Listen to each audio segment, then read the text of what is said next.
My last season, right before I got hired here, our crew was up in Wyoming. We had to deploy shelters. We basically got ran over.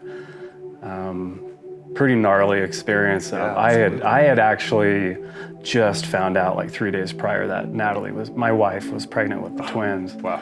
And I know it sounds a little bit strange, but that wasn't as gnarly as an incident that I had had before. I had a few incidents in the Marines that were not pleasant.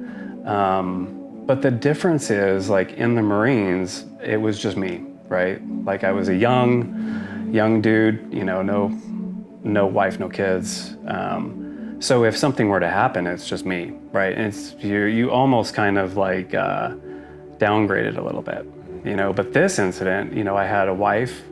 We had just found out we were having kids, twins to boot. So the whole time I'm thinking, holy, you know, I could be, you know, not around. You know, that's not a good thing. So yeah, psychologically, it really messed with me. In my opinion, you know, the amount of training that you do is absolutely important. You know, you have got to be a master at your skill, no doubt about it. However, if you don't have that relationship with those guys that are around you, that tight group, your outcome is probably not going to be very good. You know, we had guys that wanted to kind of run this way, run that way, or whatever. And our main focal, our supervisor, I guess you could say, my buddy, you know, was like, guys, we got to stick together and go here.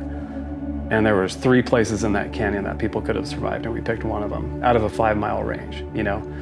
And it was the same thing in the Marines too, right? Those guys that I was with, we were super tight, and we helped each other through those, you know, situations.